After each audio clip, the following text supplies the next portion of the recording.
Could you state your name? Tyler James Robinson. Tyler Robinson, accused of gunning down Charlie Kirk, appearing in a Utah courtroom via video link for the first time since his arrest, nodding his head slightly as prosecutors said they would seek the death penalty. A shocking confession has just rocked the political world, but the story behind the headline is not what it seems. The alleged plot against commentator Charlie Kirk ignited a media firestorm, leading to major network cancellations and accusations flying from all sides. But what did the suspect actually say? Let's find out. Charlie Kirk was a prolific source of controversial statements on subjects including race relations, the ongoing conflict in Gaza, and the religion of Islam. He openly and frequently criticized the historical legacy of the civil rights movement, alongside the modern Black Lives Matter movement, regularly advancing a perspective that white Americans are disproportionately targeted by black assailants, a claim that has been widely disputed by criminologists and fact-checking organizations. In a demonstration of his unwavering commitment to this narrative, just one day before his death during a September 9th appearance on Fox News, he accused Democrats of promoting what he termed a false narrative that black Americans are under systemic attack. During that segment, he pointed to a recent tragic murder case in North Carolina to argue that, in his personal view, white individuals are statistically more likely to be attacked by black individuals in the United States. But now, his voice has been permanently silenced, cutting short these debates and leaving a complex and deeply polarized legacy that will undoubtedly be analyzed in the context of the intense political and social climate that defined his career and ultimately his death. In a case that has sent shockwaves through the political landscape, newly unveiled court documents paint a chilling portrait of premeditation and confession following the assassination of prominent conservative activist Charlie Kirk. Chilling new details about Charlie Kirk's alleged assassin and what he allegedly did immediately following the shooting. Utah officials say the 22-year-old is under special watch and is refusing to cooperate with authorities. But people who knew him are fully cooperating. The FBI today saying it is looking into whether anyone in the crowd aided or abetted the suspect. And the FBI also revealing today that the suspect wrote a note penned before the shooting happened, saying he had the opportunity to kill Kirk and he was going to do it. The state of Utah is expected to charge him tomorrow with aggravated murder, as the Department of Justice is expected to file separate federal charges sometime today. The 22-year-old man, now charged with the capital murder of the confidant to former President Donald Trump, is alleged to have meticulously planned the attack for over a week before carrying it out, and then immediately confessing to his romantic partner via text message.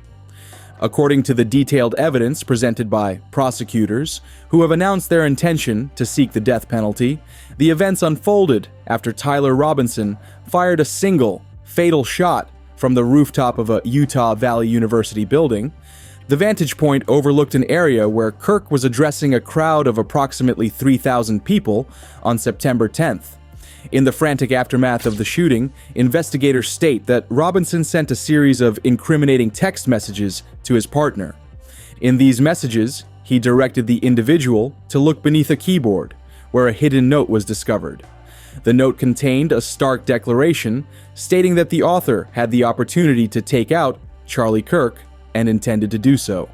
After expressing profound shock, the partner, who shared a residence with Robinson in southwestern Utah, directly asked if he was the shooter responsible for the attack. Robinson's alleged response was a simple, devastating confirmation, I'm sorry. This digital confession, coupled with recovered DNA evidence cited by authorities, forms the core of a case that underscores a deeply planned and executed act of violence, leaving a nation to grapple with the consequences of a political murder. In a critical development in the investigation into the assassination of Charlie Kirk, Utah County prosecutors have unveiled a compelling chain of forensic evidence directly linking the suspect to the crime scene. Authorities confirmed that DNA recovered from the trigger of the bolt-action rifle used in the shooting was a definitive match for Tyler Robinson, now charged with capital murder. The weapon itself, according to prosecutor Jeff Gray, had been a gift from Robinson's grandfather, adding a somber, personal dimension to the instrument of the crime. The shooting occurred on the campus of Utah Valley University in Orem, a city located just south of Salt Lake City, where Kirk was addressing a large crowd. Robinson made a brief appearance before a judge by video from jail on Tuesday, staring ahead with little visible emotion as the formal charges were read. The court moved to appoint an attorney to represent him, as his family has declined all requests for comment since his initial arrest.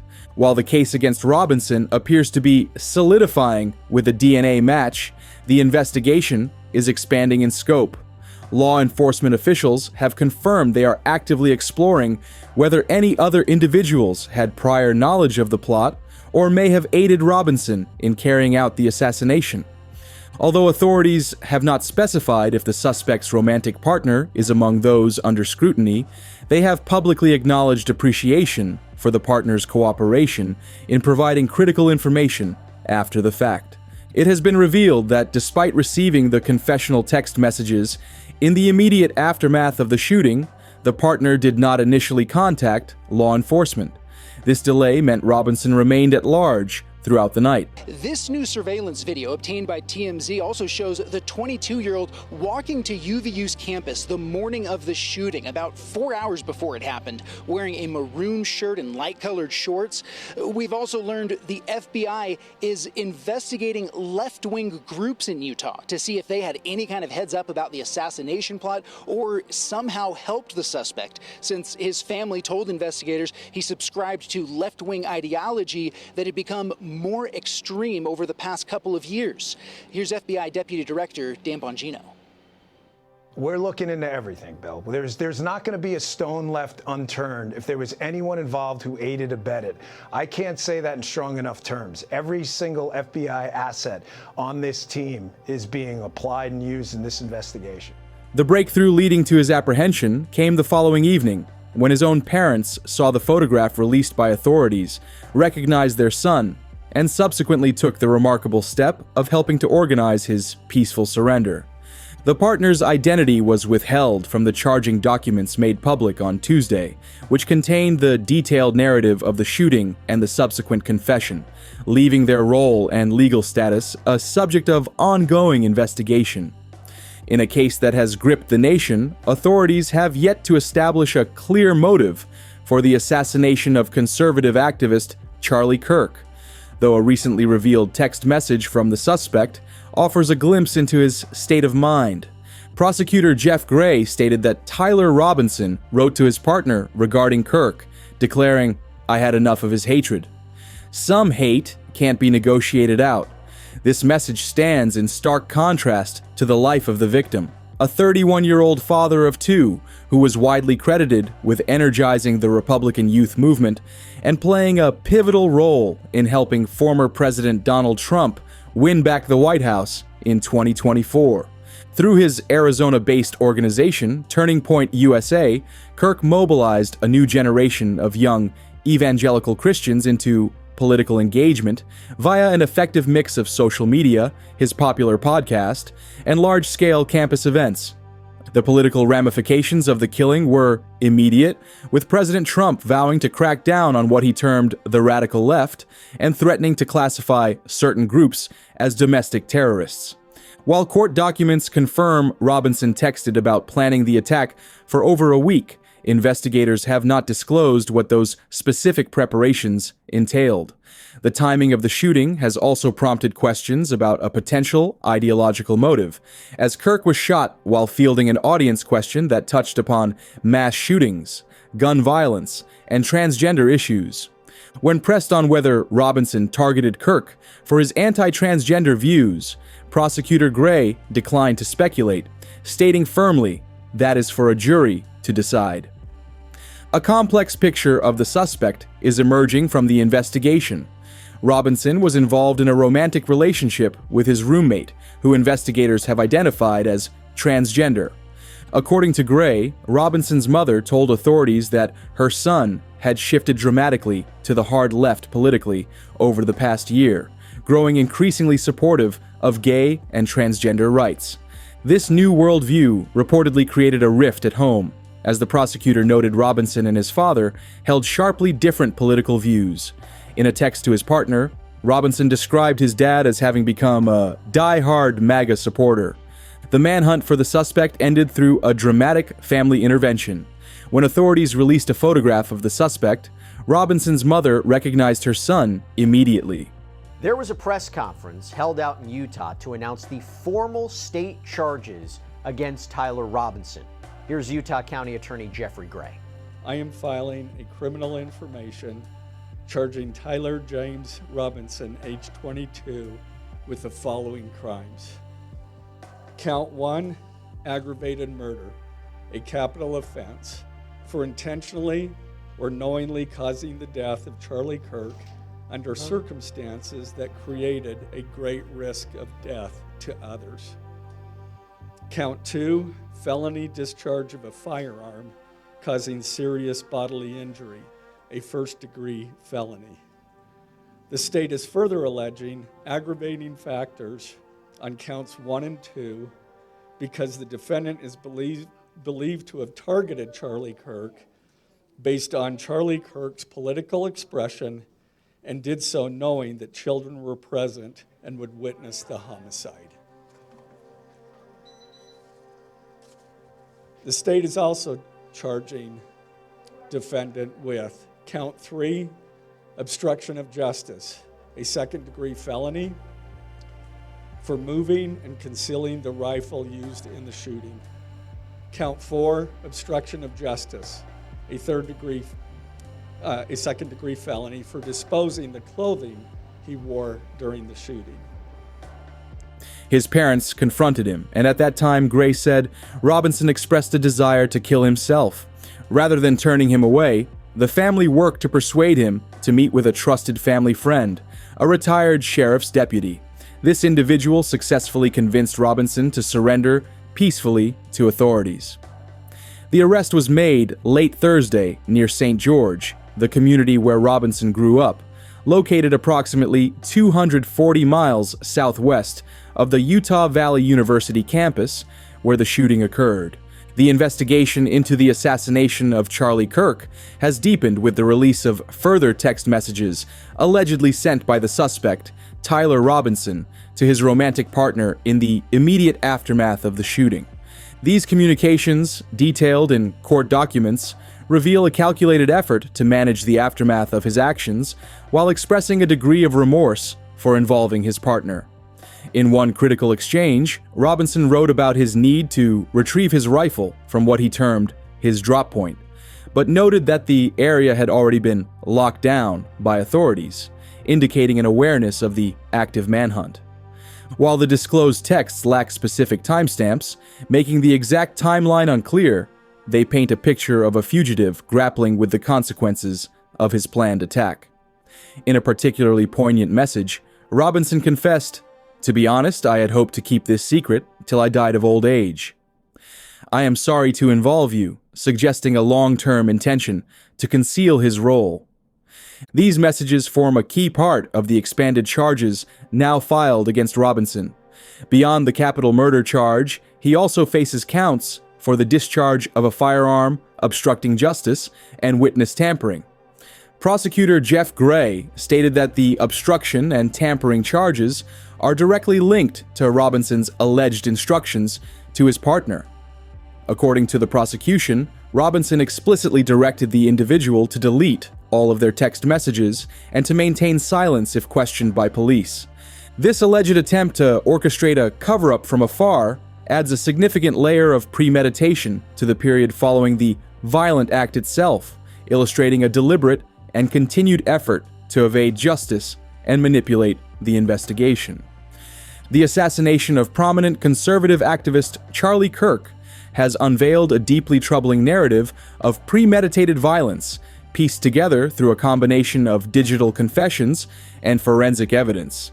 Authorities building the capital murder case against Tyler Robinson allege he confessed to the killing not only in private text exchanges with his roommate, but also in messages posted to the social media platform Discord, a claim a spokesperson for the company confirmed.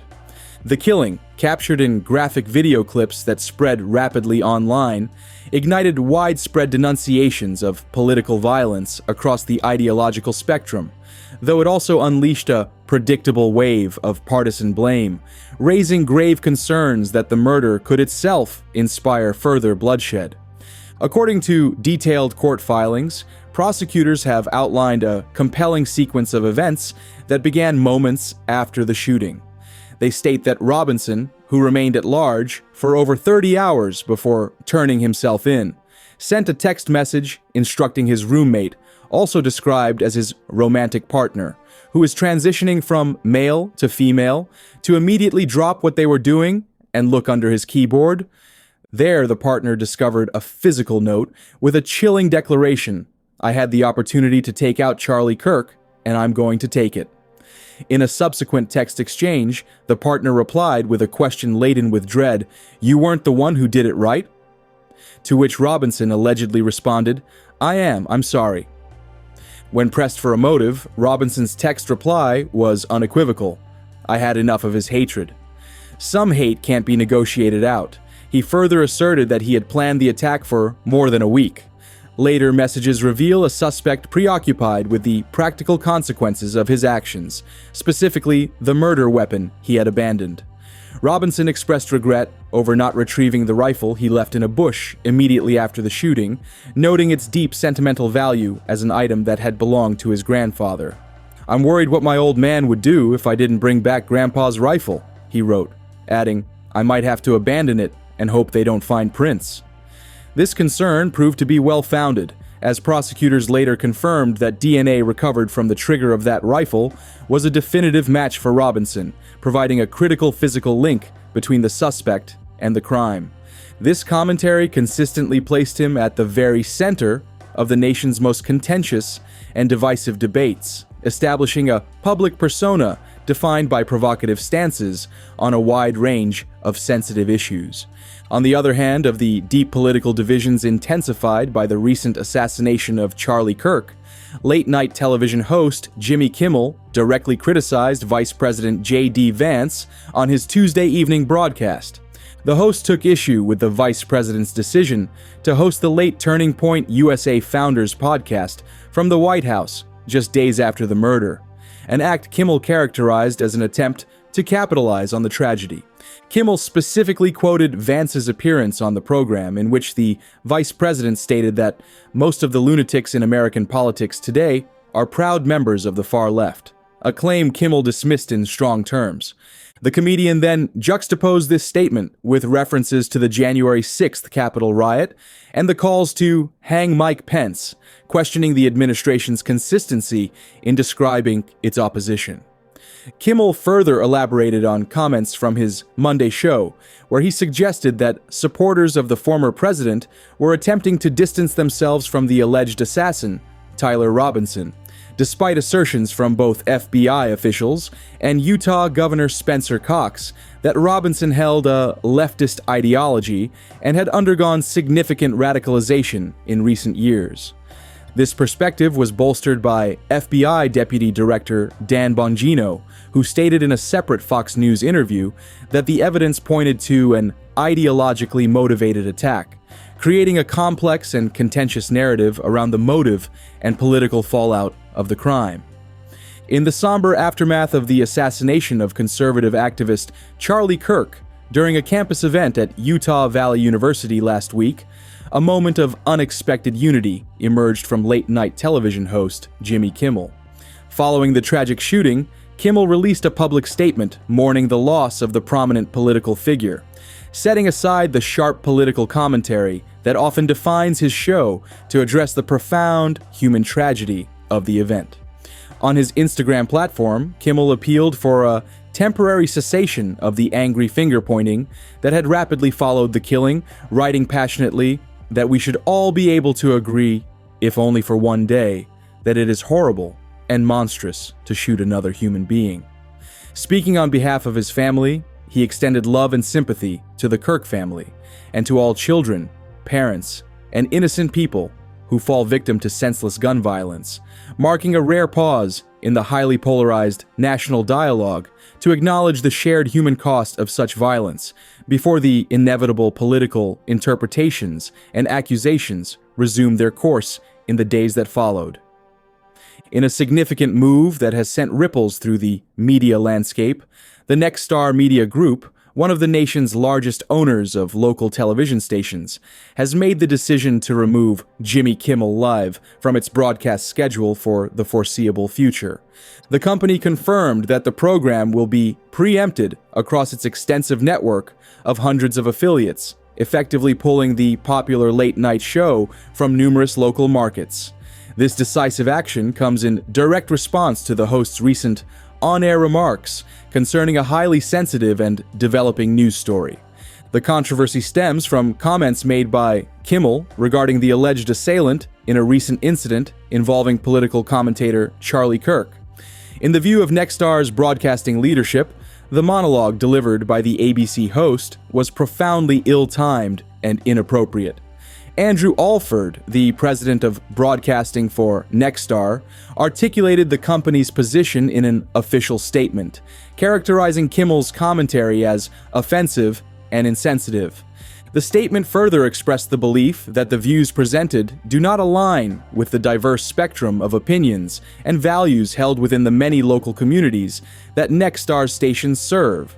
Citing the need for a more respectful and constructive national dialogue, particularly during a period of intense political polarization, the media group concluded that continuing to provide a broadcast platform for Kimmel is not in the public interest at this juncture. The decision to preempt the show is described as a deliberate effort to allow for a period of reflection and to let cooler heads prevail. The time slot previously occupied by Jimmy Kimmel Live will be filled with alternative programming as the situation is assessed. This development underscores the powerful role and immense responsibility that media distributors hold in curating content they deem suitable for their audiences, especially when it intersects with fraught political discourse. Imagine how powerful politics is that now the most famous show of all times has been taken off air indefinitely. Despite Jimmy's year-long reputation, it took one comment for his career to be crashing down. Politics nowadays can become a scary game that can change perspectives and lives. Well, in all of this, one thing is ultimate, and that is, with power comes controversy and sometimes even death, as we all witnessed in this case of Charlie Kirk.